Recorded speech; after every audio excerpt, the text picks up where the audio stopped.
আসসালামু আলাইকুম রহমতুল্লাহি বারাকাতুহু। আসল প্রস্তুতি নেই সেই যাত্রার, যেই যাত্রা অবশ্যই সুনিশ্চিত। আমার মৃত্যুর পরে আমার ওসিয়ত। প্রত্যেক ব্যক্তির এই ওসিয়ত করে যাওয়া উচিত তার সন্তানদেরকে। আমি মনে প্রাণে স্বীকার করতেছি যে আল্লাহ তাআলা ব্যতীত সত্যিকারের হক কোনো মাবুদ নেই, সত্য কোনো মাবুদ নেই, এবং আরও স্বীকার করতেছি যে মুহাম্মদ রাসূলুল্লাহ সাল্লাল্লাহু আলাইহি ওয়াসাল্লাম আল্লাহ তাআলার প্রেরিত বান্দা এবং রাসূল। আশহাদু আল্লা ইলাহা ইল্লাল্লাহ ওয়া আশহাদু আন্না মুহাম্মাদান আবদুহু ওয়া রাসূলুহু। অতঃপর আমি আমার জীবদ্দশায় সজ্ঞানে আমি আমার পরিবার পরিজন সহ নিকটতম আত্মীয় স্বজন এবং ঘনিষ্ঠ বন্ধু বান্ধবদের কাছে এই ওসিয়ত করতেছি যে আমার মৃত্যুর পর যেন এটি পালন করা হয়।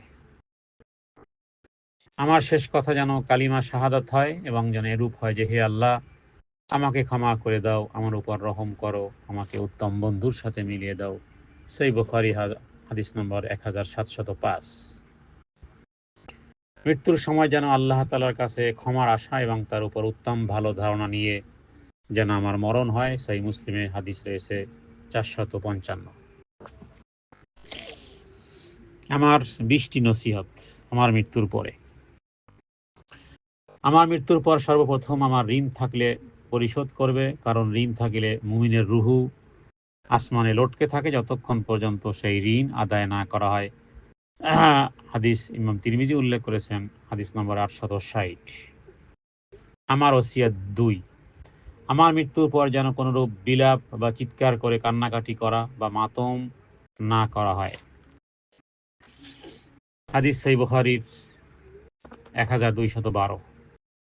আমার তৃতীয় ওসিয়ত, মৃত্যুর খবর পৌঁছানো কিংবা কাফন দাফন কার্যে যেন বিলম্বিত না হয়, যত দ্রুত সময়ের মধ্যে সম্ভব যেন সেটি করা হয়। আমার ওসিয়ত নম্বর 4, আমার মৃত্যুকে কেহ অকাল মৃত্যু বলবেন না, কারণ মৃত্যু নির্ধারিত, যখন যেখানে যেভাবে লেখা রয়েছে তাই হবে। সূরা ইউনূস আয়াত নম্বর 49। আমার পঞ্চম ওসিয়ত, আমার পরিবার, ছেলে মেয়ে বন্ধু বান্ধব কেহ উচ্চ স্বরে কান্নাকাটি করবে না। চুপে চুপে যদি অশ্রু ঝরানো বৈধতা রয়েছে, সহিহ বুখারীতে হাদিস রয়েছে, তবে ধৈর্য ধারণ করলে এর বিনিময় জান্নাত। হাদিস ইবনে মাজাহ। আমার মৃত্যুর পরে ওসিয়ত হলো 6 নম্বর, যে আমার মৃত্যুর পরে শোক প্রকাশের জন্য লাশের পাশে কিংবা কবরস্থানে কোরআন খতম বা 3 দিনা বা 40 মিলাদের আয়োজন করা কিংবা খাবারের জিয়াফাত আয়োজন থেকে বিরত থাকবে।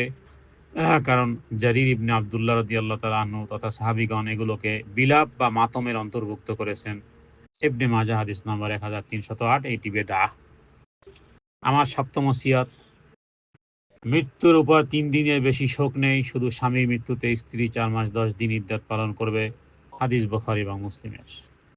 আমার অষ্টম ওসিয়ত, আমার মৃত্যুর পর আমার স্থায়ী অস্থায়ী যাবতীয় সম্পদ শরীয়তি পদ্ধতিতে সূরা নিসার 11 নম্বর আয়াত অনুযায়ী বন্টন করবে।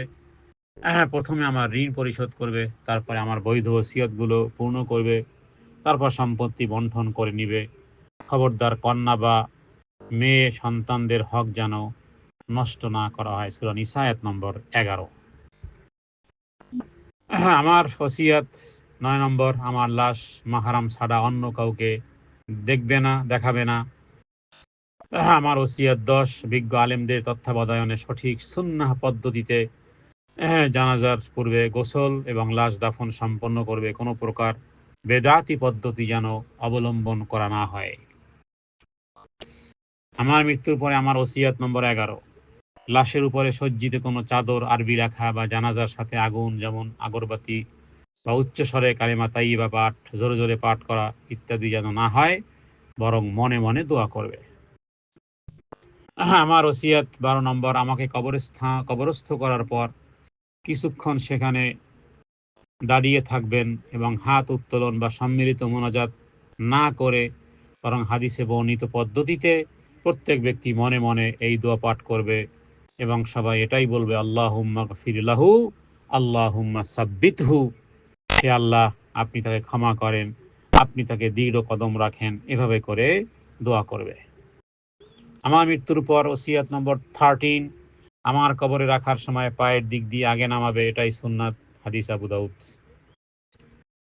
14 নম্বর আমার ওসিয়াত হলো আমার কবরের মাটির উচ্চতা যেন 1 বিঘাতের বেশি না হয়, কবর উঁচু করা বা পাকা করা এবং নেম প্লেটে নাম সহ জন্ম মৃত্যুর তারিখ বা কোনো কিছু লেখার বোর্ড যেন না থাকে, কারণ রাসূলুল্লাহ সাল্লাল্লাহু আলাইহি ওয়াসাল্লাম এগুলো নিষেধ করেছেন।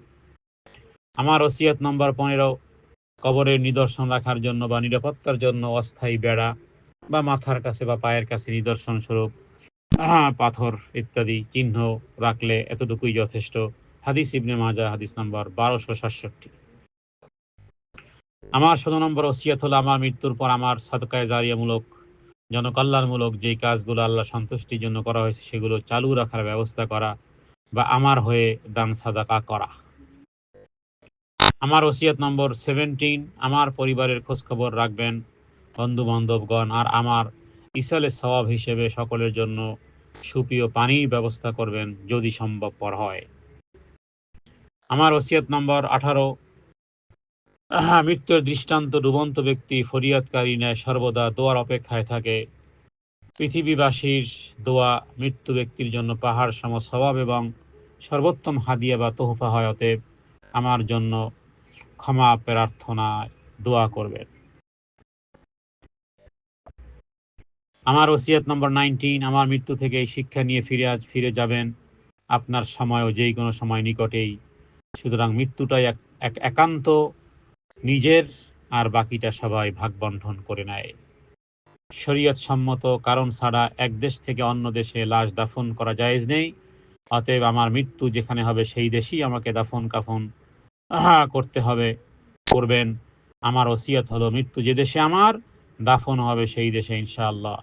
পরিবারের অনুরোধ, লাশ হস্তান্তর বা দেশে পাঠানোর বা অন্য দেশে পাঠানোর দাবি শরীয়ত গ্রহণযোগ্য নয়।